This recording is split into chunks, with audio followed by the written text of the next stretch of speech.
Hey guys, what's going on? I'm coming at you with a new deck profile. I've been playing a new deck for the last week, and I've taken it to two locals. I went 5-0 at one and 4-1 at the other. So I wanted to give y'all the deck profile for it. So I've been playing Labrynth. It was a consideration for nationals, and I don't really know the matchup very much. So I wanted to go ahead and play it just to see if I can like learn the deck, see if I can find its weaknesses and stuff like that. And it's been performing really well. Specifically, I've been playing Trap Labyrinth. So let me get into the deck profile, and then make sure you stick around for an announcement at the end. So we played three of the Ariana, two lady, and then one lovely. It's the pretty standard monster lineup. Lady, you can play at three if you want to. I know three didn't come up for me, but I could see it definitely could have. And then the one coup clock.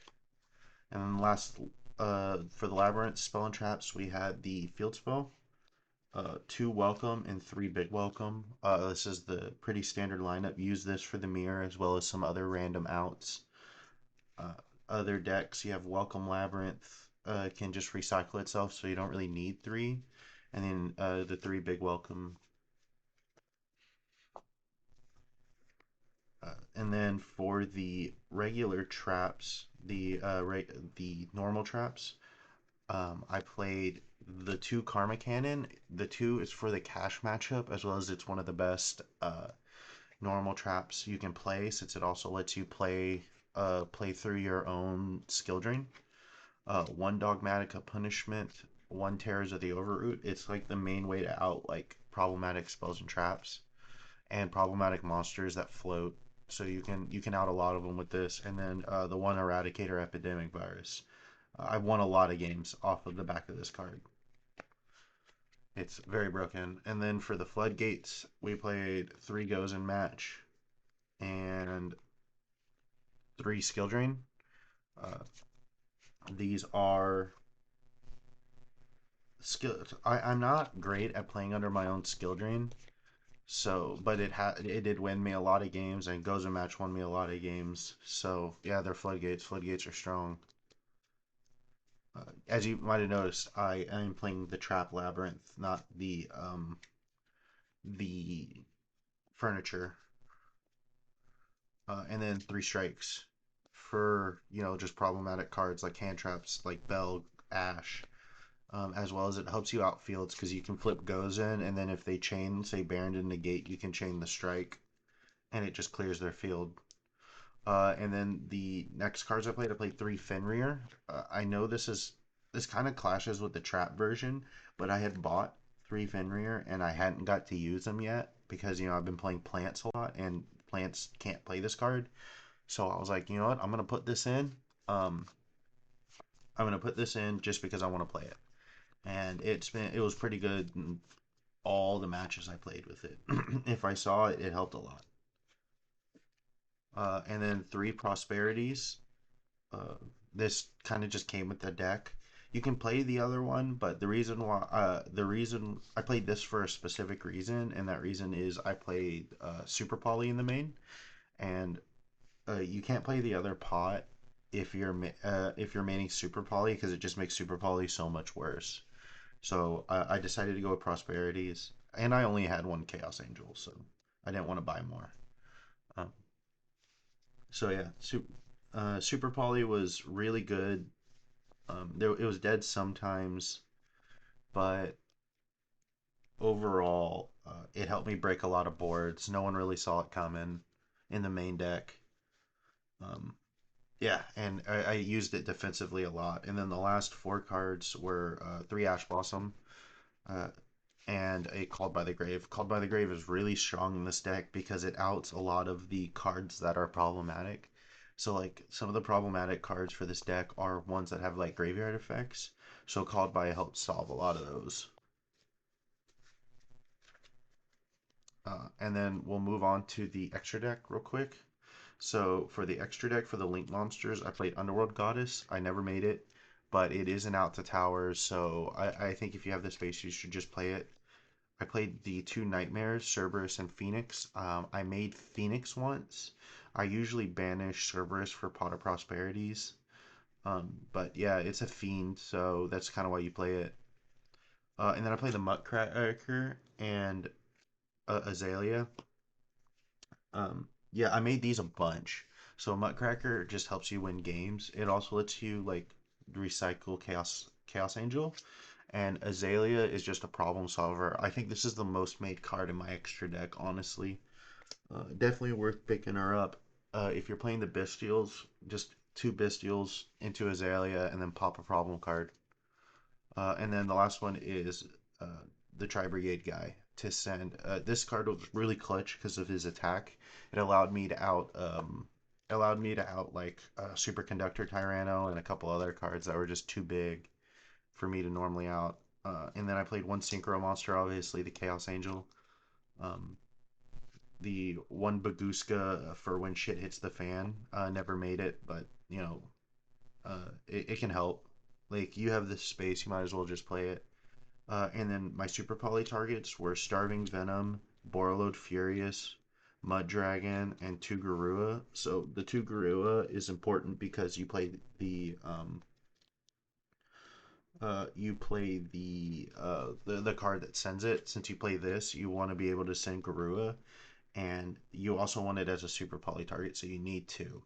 Uh, Furious Dragon is for Dragon Link, and this card comes up all the time. So I highly recommend if you have the space, you play the Furious Dragon because you can go super poly their board away, and then when they go activate regain the special, you can chain Furious to pop it. And then the last two cards were two Intis. I'm probably just gonna cut it down to one, honestly. You only really need one in my version. So I was thinking about cutting it for the Guard Dragon, whatever, the one that says three link monsters. So yeah, that's the extra deck. Overall, like I said, the only ones I really made consistently were Azalea and Muttcracker. And then the side deck, my side deck's a little weird. So I sided the three Stovey Torby. There's some times where you just kind of want to get into your Labrynth engine faster, and especially in game three going first, when you just kind of want to eradicate your opponent the game away, I'd side in the Stovey Torbies, and then depending on the matchup, I'd side them in versus other decks. I wouldn't side them in against Cash because I have to go to the graveyard. But like any other random decks, even if I'm going second, I just side in the Stovey Torbies. And if there's just dead cards in your main deck, like when I played against Umi Control, Gozen Match is completely worthless. So I just sided out the three Gozen Match for these. And then I played three Nib. Nib in this deck's broken because you can go activate Nib, chain Stovey Torby, and you send Nib to the graveyard. It still wipes the field, but your opponent doesn't get the token. So yeah, and then you can also just bounce it back to your hand to nib your opponent again, which I did do. And then the three Lava Golem. This card came up a lot. There's a lot of combo decks in my locals, so I made this card a lot. Like at one point, I put Lava Golem on my opponent's field, and I just kept summoning a Fenrir, searching another Fenrir, and then on the standby phase, he'd go Lava Golem activate to burn, and then I'd Fenrir banish something, and then he'd run over Fenrir, pass, and then I'd summon another Fenrir, and then banish something else, and did that for a while. This card was really good.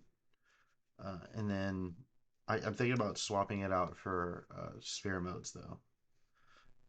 And then I played a bigger Bestial package. The main reason is because you can link into Azalea, um, and it's for the mirror, and it's for a couple other stuff. So yeah, I sided these in a bunch. They were okay. Um, and then the last two cards were Dimensional Barrier, which I sided in once, and then Full Force. For the sprite matchup, of which I played one sprite matchup and I didn't side it in and I didn't need it. But yeah, that's the deck. It worked out pretty well. As far as my strategy goes, I don't really know much about the deck, unfortunately, because, like I said, I'm just trying to learn it. So I actually just kind of what I would end up doing a lot of times is just siding in 13 cards, these 13 cards, and then making my opponent go first. Like I blind seconded, like even game one, I would blind second probably 80% of my matches just because like this deck isn't bad at going second because you can just set a couple floodgates, pass, and then flip them and your opponent and out your opponent's field and then kill them on the clapback. So yeah, I blind seconded in this deck a whole lot, which I find hilarious. I wouldn't recommend it. Once I started actually understanding how the deck worked, I started going first again mostly. But my thought process was I don't understand how this deck works super well. So, but I know Nibiru and Lava Golem can out most fields along with set a couple trap cards. So I would just go second, break their board, and kill them. And they would usually side in like Duster and Lightning Storms and Evenlys, which would just be dead in their hand when they were going first. So yeah, that was kind of my idea. But yeah, that wraps it up. Like I said, don't forget to like and subscribe. More content coming. I have a plant list coming up that I was working on with some people. Got some inspiration for some people, and not inspiration, but they told me to play some stuff, and I'll put that plant list up. I was gonna wait until after Euros before I released it because I knew there were some people at Euros playing a very similar list to me. So that'll be coming up here soon. I went undefeated with it, obviously. Um, And then, as I said before, I'll be at Nats. I'll post a picture of my fit on Twitter right before I head over, like the day of, like Saturday. And if you find me there, well, I'll post every single day. And if you find me, you can win something. So yeah, just come by. It's not gonna be anything fantastic, but come by, find me, follow me on Twitter, and you can walk away with a little something something. All right, have a good night.